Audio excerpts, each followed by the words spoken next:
মার্কেটিংয়ের ভিডিও তো অনেক দেখলেন, কখনো কি ইনকাম করতে পেরেছেন?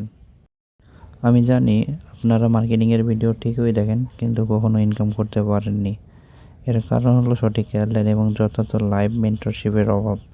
যারা অ্যাফিলিয়েট মার্কেটিং শিখতে চান তারা আমার চ্যানেলটি সাবস্ক্রাইব করুন এবং কমেন্টে দেওয়ার লিঙ্কে ক্লিক করে টেলিগ্রাম চ্যানেলে যুক্ত হন। এখানে আমরা শেখাবো কিভাবে আপনি গুগল অ্যাড, ফেসবুক অ্যাড এবং পিন্টারেস্টের মাধ্যমে মার্কেটিং করবেন।